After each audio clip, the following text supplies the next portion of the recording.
Hi, welcome to the Funding Blueprint, Unlocking Startup Success, presented by StartHub. I'm Cody Goff, and today you're going to get an investor's perspective on what's stopping startups from scaling up, as well as some helpful reminders about some business fundamentals that founders sometimes miss. We'll also get into what opportunities there are in the Metaverse and what gets investors excited about it. My guest today is Chris Gonzalez. He's an investor who's worked on seed to Series A startups across all sectors. He's worked in the Web3 space and has done technical assessments and financial analysis for blockchain projects and developed investment recommendations for real-world blockchain startups. He's also a podcast host, community manager, and startup operator at Go Global World, which is an AI investor to startup matching program, and a founding member of the Texas Venture Alliance. We'll talk about both of those shortly. Chris is also an Army veteran and has been a nationally ranked powerlifter. And if I do say so myself, he's got a pretty good sense of humor too. I think you'll enjoy our conversation, so here it is. So Chris, to start the show, we like to start off with a really specific moment in your journey as an investor.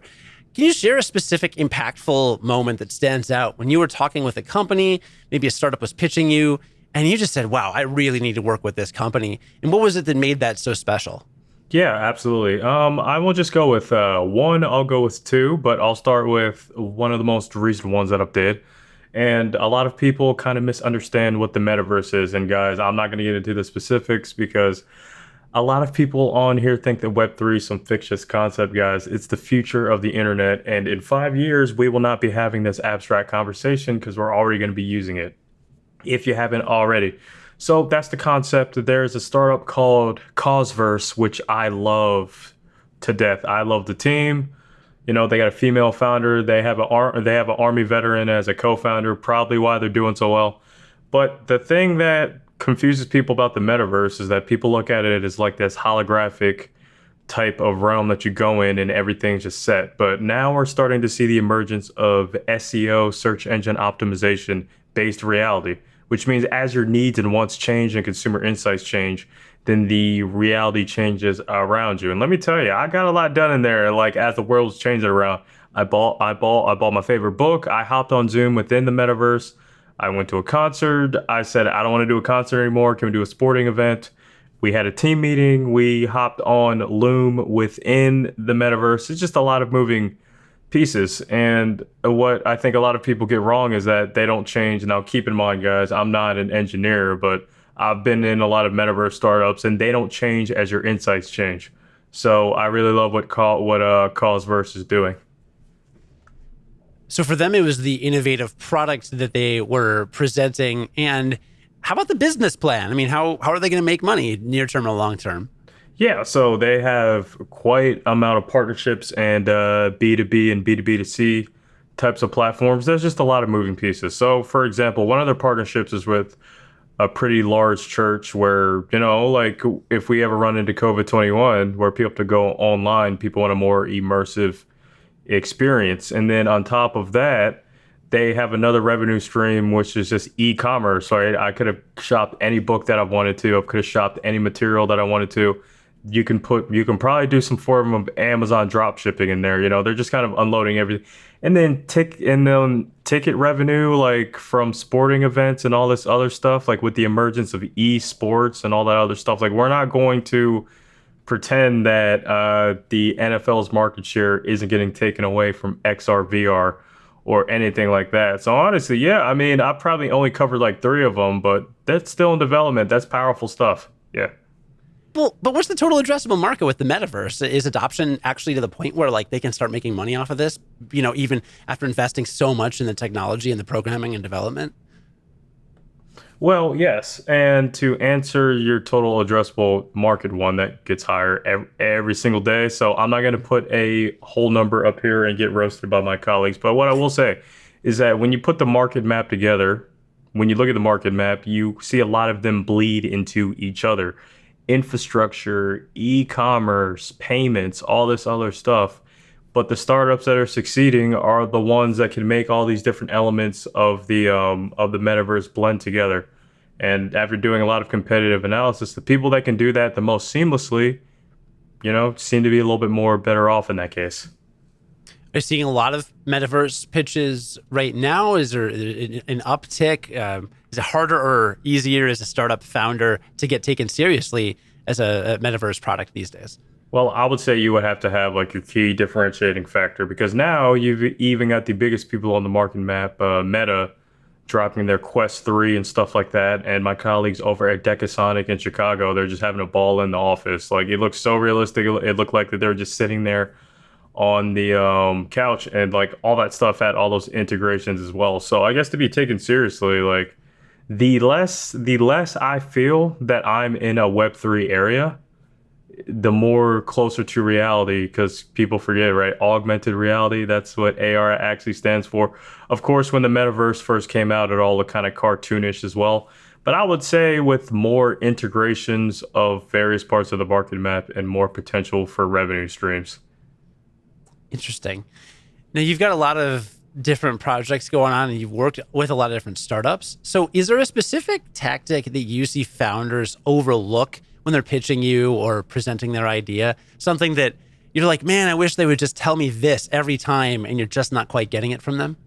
Yeah, when we're in the type of fundraising environment that we're in, and everybody relatively has the same product, of course, once we do the due diligence process and all that other stuff, I think the storytelling's huge, right? Because people are taking bets on early stage companies, and now we're seeing later stage companies. Like it's crazy how later stage investors, for example, Instacart, like Series D through Series F lost money, where the guys that got into pre-series and Series A, they kind of hit it big. So I would say the storytelling concept, because it's a partnership. When founders go with venture capital funds, it's going to be 5 to 10 years for whatever liquidity event. I mean, we just saw that right now with Loom and Atlassian. It kind of took a while. And then, so I would say storytelling is, because when it comes to the unit economics, we can hash that out, right? Like we can get it to where the fund multiples are right and stuff. And, if you have a minimal viable product, that's also great as well. But yeah, and I think that the rough fundraising economy due to the global economy, according to VC Lab and a DRSC, one of the venture capital trends in this quarter was increased scrutiny in due diligence, and I don't think that's going to go away, especially with the J curve that all these technologies are taking. IoT, B2B SaaS, Web3, mobility, deep tech, all that other stuff. So what's the story behind it? Because nobody in the world, not even a Ray Dalio, can tell you that a pre-seed company is going to hit it big. Nobody can. So they got to have a compelling story. Are there any elements to the story? Like, does it just have to be told well, or is there something you look for in that story? Yeah, so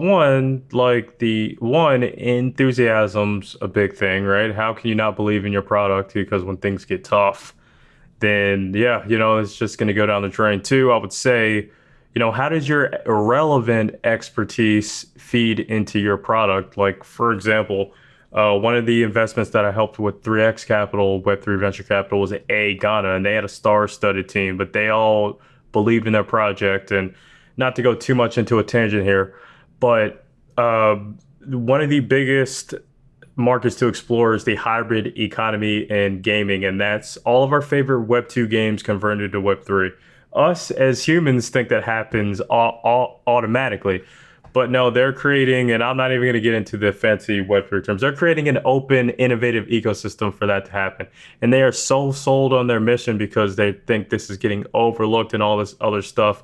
And I just detected the passion. Like, I didn't care that the chief product officer, did 10-year stints with Sony and Homa Games and all that other stuff. If you believe in your product and the story behind it, because at the end of the day, right, in market differentiation, when you get down to Series A and product market fit, brand loyalty does play a factor. And It pays that much of a factor, brand loyalty, to where it's noticeable in the bottom line?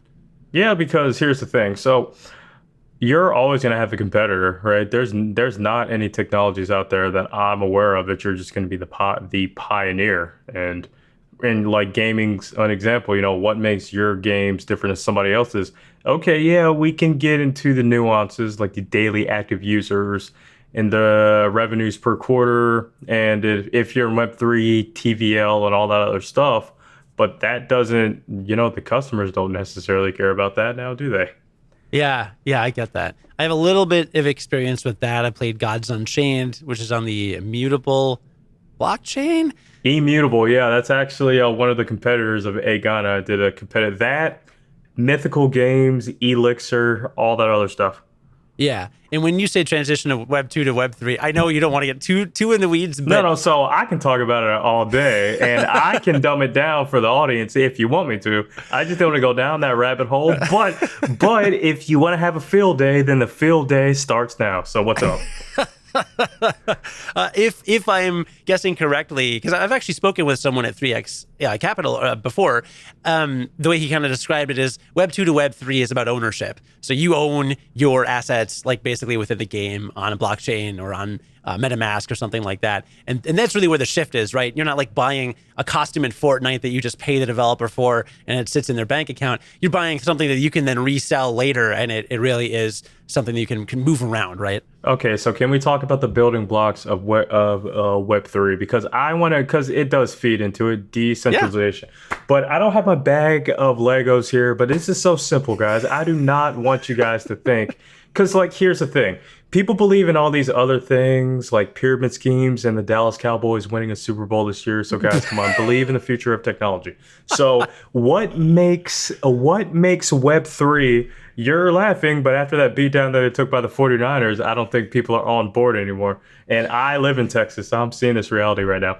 So Web3, right? So let's go all the way back, a little history lesson. If there's anybody that's a teenager in this audience, I'm going to break it down better than your teacher did. So Web 1.0, that's when that was read only, right? We couldn't do things like type comments to each other, do other things, but it was a breakthrough because now we have connectivity all across the world for the first time. Web 2.0, this is where we're at right now, right? Read, write, makes things like advertising, having social media profiles, a whole lot of stuff possible. Web 3, what are they trying to do? The concept of decentralization, because is the internet actually belongs to us in certain facets? No. You make a profile on Instagram, Meta can decide that you're the scum of the earth and you're gone forever. Now, decentralization, right? That's just taking a base layer of data and then you own it, everything from the security to the data inside to customer insights. Yes, you can, if you start a business on another blockchain, you can take all that customer information somewhere else, but it's okay. We're going to get there. So decentralization and the feature that makes Web3 its premier feature and is causing so many problems right now is composability, and you guys are going to see why. So it's like Legos, right? You want to build a game, but you only know how to build 10% of it. Be like, okay, I have some developers in my community that can build the other 90%. You stack them on top, and it gets better over time, right? So think of composability like compounding in finance. It just gets better over time. Now, what I just described is, the basis of every blockchain, but you see the issues that kind of happen now. You have IP issues. What if I build some of this, but somebody else built some of that? Who does it belong to? Spider-Man meme and all that other stuff. And that's something we haven't overcome yet. But a blockchain is very powerful. And I think one of the most biggest use cases that I really appreciate is how it's getting integrated into healthcare. Like when somebody moves from hospital to hospital, we still use things like fax machines and those ancient type of things. When you put it on a blockchain and people are making disruptive technology like this, you protect the patient's info because that's important, right? What if they had medications in the other hospital that they need now? So just your little lesson in Web3, I personally, when somebody broke it down like that, I don't think it's that hard to understand. Yeah, you have your other little nuances, but everything goes back to the composability concept. So I feel like startups in that space should want to work with you, because you said working with a startup, you like to see enthusiasm. I'm seeing a lot of enthusiasm from you right now. That's got to be a good match when you're talking to a startup. They've got to be pretty over the moon to work with you on this kind of stuff. I mean, yeah, you got to be confident in your ability. And here's the thing, right? I didn't know Web3 3 months ago, but humans tend to shy away from things that they don't understand. So if you just, people have put a lot of good research out there, just read it, digest it. And as a person that's worked with a 3x with 3x Capital, your founders would be some of the smartest people that you'll ever meet. And this is an evolving type of thing, right? We're in the middle of this human history. So yeah, it's going to be different last year compared to this year. You mentioned you live in Texas. StartHub's CEO and some of our team is based in Florida. I've talked to many startups and VCs in Florida. I know that's got a thriving ecosystem of really innovative startups in the South Florida area. How about Texas? What does the startup scene look like? Where in Texas are you, and what does that look like? Yeah, I'm in Houston, Texas, and yeah, so it's cool because Texas is so big, right? And back when I was stationed in the military, I was based in El Paso, Texas, and like I still would have to drive 11 hours to get back over here. But it's cool, right? Because capital formation now is no longer being exclusively held from New York City or San Francisco, where that's how it kind of used to always be. You have your Floridas, Utah, Texas, but when it comes to Texas, I feel like every city's known for something different, right? I'm in Houston right now, clean tech, and then you have oil and gas and all this other stuff. Then you go down to Austin, Texas, which is the biggest startup hub. It had 5.4 billion in venture funding last year. I would say it's very known for fintech. Like fintech is the thing. You go up to Dallas, you see a lot of healthcare, and then the San Antonio, you see a lot of SaaS and defense. So there's a little bit of everything in Texas. So you don't have to go to Austin. Houston works as well now. Is in the Texas the organization you're affiliated with, the Texas Venture Alliance. Is that all across Texas, or do you have hubs? Yeah, all across Texas. So the problem that we are seeing is that Texas is so big that people in Houston won't know what's going on, and Dallas does the going on in San Antonio. I'm like, that's bad, right? One, that shows you how freaking massive Texas is. But no, like there's a lot of collaborators. You have a lot of people moving from like, Silicon Valley to Texas. Like you have Sapphire Ventures that literally set up a regional office. And then we're starting to get a little bit of Web3 presence, which is making me happy. There's a standalone fund in Frisco, and then you have ATX, DAO. And then like all these other funds that are just coming from outside because they know that we're the place to be. And shout out to Florida. One of the people that I look up to, Joffrey Wu, love his content. If you guys are ever looking to like VC startup content, he is the managing director of the Anti Fund, which is Jake Paul's venture capital fund. But I don't care about Jake Paul personally. He's a good boxer. But Joffrey Wu is showing you what's possible, and you just put consistent hard work in. And I totally just said that so I can chop this part up and I can tag him in it. Well, you're allowed. I won't edit it out of the final cut. Let's go back to startups that scale up and have problems. What is the most common problem you see that keeps a startup from scaling up or just from getting the funding that they need to secure in order to go to the next level? I would say just being just a little bit about myself as well. I'm going to go throw my hat in the ring as an advisory role on investor relations for a edtech startup that I really like from a few Cornell grads, just because I want, that basis of that type of stuff, being an advisor. But I would say one, like when somebody's pitching, like the concept of runway, which is I think is the most important metric when it comes to early stage startups, because they have no financial history, no unit economics. So that's essentially how much time normally quantified in months. I've seen it quantified in minutes. I don't know why we're talking about it, but no, it actually made sense to me one time, and I totally just, what, that's good. Yeah, in months until you run out of cash. Now, keep in mind, venture capitalist, right? Trying to not only, launch the next Facebook for the founders' dreams in innovative technology, but they also have a fiduciary responsibility back to the limited partners. So if somebody comes up to you and pitches to you and says, quote unquote, this amount of money for 24 months of runway, and this is enough for us to keep the lights on, pay salaries, that's bad, right? Because you didn't put enough time into the analysis saying that, hey, we just want your money so we can have a salary and pay bills and stuff. And yeah, like that sounds a little bit abstract, but when you really think about it, right? Like it doesn't sound like you did your due diligence on that one. So I just really wanted to like let that one sit, because like people think that's okay, and like that's to me that doesn't, like if I was doing that, I would feel bad doing that, but apparently that's the go-to.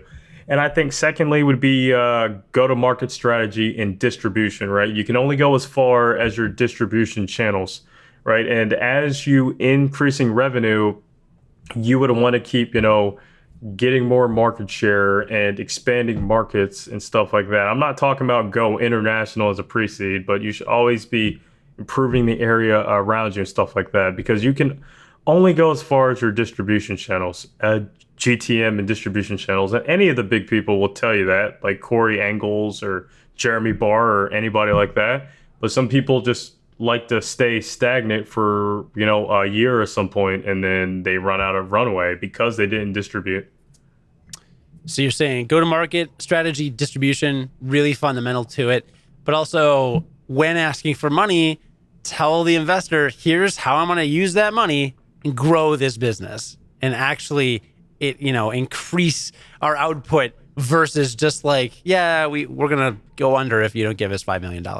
Yeah, because you got to remember, like I said, it's a twofold job. Help the startup, become the best ever, but also to the LPs. So you run into this thing called the exit multiple, right? And we're going to have these conversations, right? Because essentially, as a fund, you want to 10x your investment, ideally. Now, you do have what's called the power law, right? And I think the power law applies to life as well, but I'll just kind of, talk about both real quick. That's the concept that one outsized return will have a return so large that you did not predict. So let's just say you have a unicorn, that's valued at like $1 billion, but you won't know that. But that's why, that's why the due diligence process is hard. That's why you're doing a lot of sourcing, because, as you're earlier, your chance of failure rate's even higher. So when it comes to unit economics, yes, we're going to be going through revenue, costs, and all that stuff. But you're probably going to be hearing questions like, okay, in 5 years, how can you 5x, 10x your revenue? Because they're going to be thinking about that as well. They want you to do good as well, but they also want you to generate a good return. So not only do they want their P&L to grow, but they want to make sure that we're on target for a good exit multiple.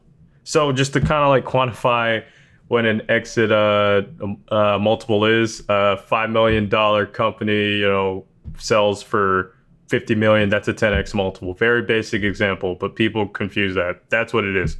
And exit multiples are dictated by a lot of things. There's no one right answer. It's dictated by market conditions. It is dictated by type. There's some types of sectors that have an industry standard and all this other stuff, but that's just a basic example. I'd like to turn my attention to your work with Go Global World. You do a podcast for them and lots of other work. So what is Go Global World and what problem are you solving there? Yeah, guys. So I used to do a daily podcast. I want to say used to because I'm focusing on other parts of the business, guys. So that'll come back soon. But, we had a lot of good interviews, but you can't stretch yourself thin. But Go Global World is an AI investor to startup matching platform and vice versa that creates a AI curated platform to optimize time and build meaningful relationships. And what I mean by that, right, very relationship-based business and venture capital, which is one of the only backers, there's no relationship building and taking out a loan and filling out a grant or anything like that. But for venture capitalists, you got to know the team, the platform for the expertise and all this other stuff. But that can be a series of awkward intros, founders leaving sales calls to go to some dinner and all that other stuff. And we don't want to do that. So we have a global customer base. And what happens is that you create a dashboard. If you're an investor, you put your minimum investment criteria thesis. If you're a founder, you put what you're looking for in that space and time. And it's verified through us. And if you're on Go Global World and you guys match, it's been vetted through us. A lot of the investors, we're all personally homies ourselves. And they know with me, and they know that if it's coming through the pipeline, it's good. It's better than trying to build a 6-month relationship and wasting all this time. Because the investors need to do stuff with their IC, and the founders need to be focused on making money and making innovative products. That's just how we kind of roll right now. So, yeah, I know there's more than 5,000 angels, VCs, CVCs, and VC funds on there, family offices, pretty much all over the place, right? And I'm sure it's growing. How much time do you spend on there? How much time do I spend working on it or just talking to people? Talking to people. Yeah. We have a lot of great customers that are personal mentors of mine. Samir Zaku from Vibranium VC.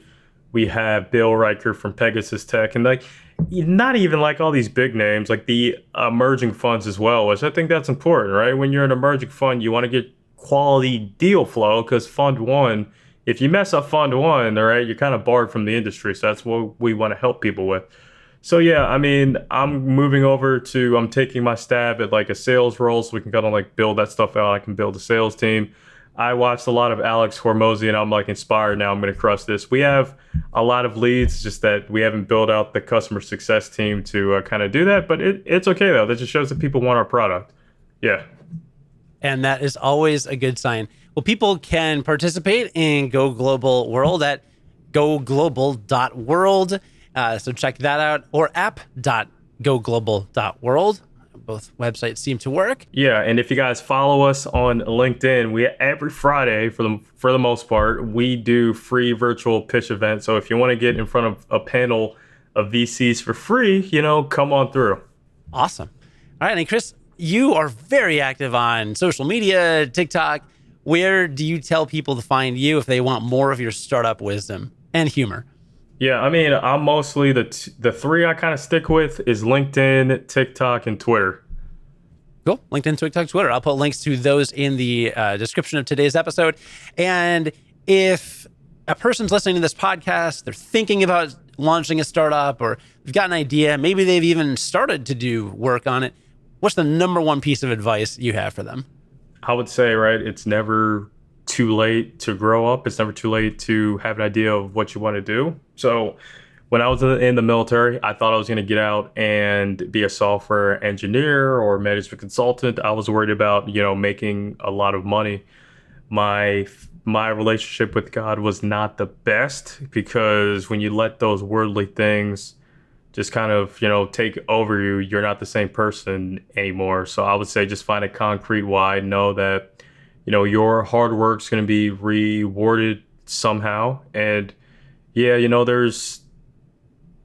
know how much time you have left on this planet. So do something that you're passionate about.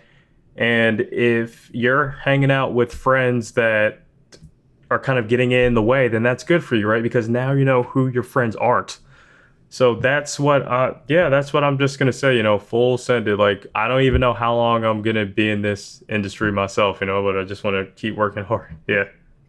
Very wise words to part with. Chris Gonzalez, you can follow him everywhere in the links in today's episode description. Thank you so much for joining me. I had a really great time. And, maybe next year the Cowboys will have a better season. Who knows? Yeah, every single year, chronic disappointment. We can rely on them a lot more than the stock market.